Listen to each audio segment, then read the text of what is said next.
नमस्कार। क्या आप कक्षा 12वीं पास हैं और आप सोच रहे हैं कि अगर मुझे मौका मिल जाए कि मैं ग्राम पंचायत के ग्राम रोजगार सहायक यानी जीआरएस के रूप में अपनी सेवाएं दूं, तो आपके लिए बहुत बड़ी अपडेट है। ग्राम रोजगार सहायक भर्ती को लेकर के कुछ महत्वपूर्ण अपडेट हुए हैं, जिसकी जानकारी मैं आज की इस वीडियो में आपको देने वाला हूं। इसके साथ ही साथ अगर आप वर्तमान में ग्राम रोजगार सहायक के रूप में अपनी सेवाएं दे रहे हैं तो यह वीडियो निश्चित ही आपके लिए भी बहुत महत्वपूर्ण होने वाला है। तो इस वीडियो को कक्षा 12वीं पास भाई बहन और हमारे जीआरएस बंधु सभी को देखना चाहिए। और आप सभी का स्वागत है एक बार फिर से आपके अपने यूट्यूब चैनल एमपी रोजगार इन्फो। और भैया मेरा नाम है अरुण लोधी। अगर आप सरकारी भर्तियों की, सरकारी योजनाओं की या स्वरोजगार से जुड़ी स्कीम्स की जानकारी पाना चाहते हैं, ऐसी अपडेट पाने में रुचि रखते हैं, तो चैनल को जरूर सब्सक्राइब कीजिएगा। बिल्कुल फ्री है, कोई पैसा नहीं लगता। और हाँ, व्हाट्सएप चलाते हैं तो व्हाट्सएप में आप हमें फॉलो भी कर सकते हैं, हमारे व्हाट्सएप चैनल से जुड़ भी सकते हैं। अभी वर्तमान में आंगनबाड़ी कार्यकर्ता सहायिका की भर्ती चल रही है, तो आप जो हमारी बहनें हैं कक्षा 12वीं पास, वो आवेदन कर सकती हैं। संपूर्ण वीडियोस के माध्यम से मैंने आपको जानकारी दे दी है कि कैसे आपको आवेदन करना है, क्या प्रक्रिया आपकी होने वाली है। तो चलिए आज की इस महत्वपूर्ण ग्राम पंचायत रोजगार सहायक के अपडेट के विषय में जान लेते हैं। और इसके लिए आ जाते हैं हम सीधे ऑफिशियल वेबसाइट में। इसके लिए हम आ गए हैं जनसंपर्क विभाग मध्य प्रदेश शासन की ऑफिशियल वेबसाइट में। ग्राम रोजगार सहायक मार्गदर्शिका 2025 हुई लागू। पंचायत एवं ग्रामीण विकास के तत्वाधान में महात्मा गांधी राष्ट्रीय ग्रामीण स्वरोजगार गारंटी योजना यानी मनरेगा की उच्च स्तरीय बैठक में ग्राम रोजगार सहायक मार्गदर्शिका 2025 को औपचारिक रूप से लागू करने की घोषणा की गई। इस ऐतिहासिक निर्णय में पंचायत ग्रामीण विकास एवं श्रम विभाग के मंत्री आदरणीय प्रहलाद पटेल जी की सशक्त नेतृत्व भूमिका रही है। और श्री पटेल जी ने बैठक की अध्यक्षता करते हुए इस नई मार्गदर्शिका को स्थानीय रोजगार व्यवस्था में स्थायित्व, जवाबदेही और दक्षता का आधुनिक रूपांतरण बताया है। अब ग्राम रोजगार सहायक की जो मार्गदर्शिका है वो लागू हो गई है।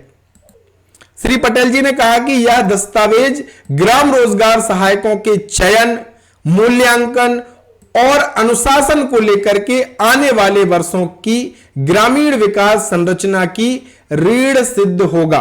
उन्होंने स्पष्ट किया कि मार्गदर्शिका 2025 का तत्काल प्रभाव से क्रियान्वयन किया जाएगा, जिसके तहत सभी नियुक्तियां, अब अच्छे से समझ लीजिए ये कुछ पॉइंट हैं, जिसके तहत सभी नियुक्तियां, मूल्यांकन, नवीनीकरण एवं अनुशासन की प्रक्रिया संचालित की जाएंगी। किसके हिसाब से? मार्गदर्शिका जो 2025 है उसके हिसाब से। चयन प्रक्रिया में पारदर्शिता सुनिश्चित करते हुए अब सभी नियुक्तियां लिखित परीक्षा के माध्यम से की जाएगी।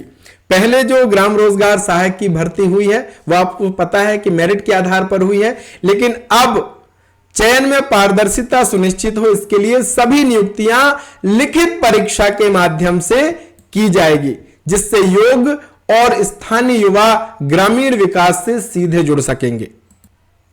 मंत्री पटेल जी ने कहा कि ग्राम रोजगार सहायक केवल संविदा कर्मी नहीं है, बल्कि ग्रामीण व नवनिर्माण के मूल स्तंभ भी हैं।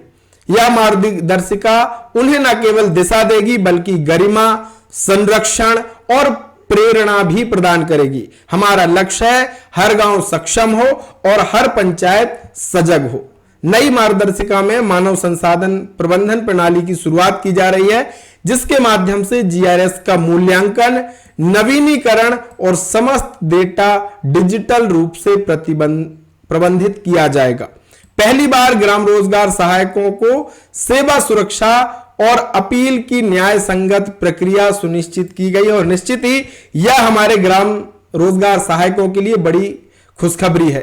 इसके साथ ही सेवा में अनुशासन, कर्तव्य निष्ठा, नैतिकता और पारदर्शिता के लिए कठोर प्रावधान भी किए गए हैं। मार्गदर्शिका के अंतर्गत अब ग्रामीण रोजगार सहायक का वार्षिक मूल्यांकन प्रत्येक वर्ष की 1 अप्रैल से 15 मार्च के बीच किया जाएगा, जिसमें 60 से कम अंक मिलने पर सेवा समाप्ति संभव होगी।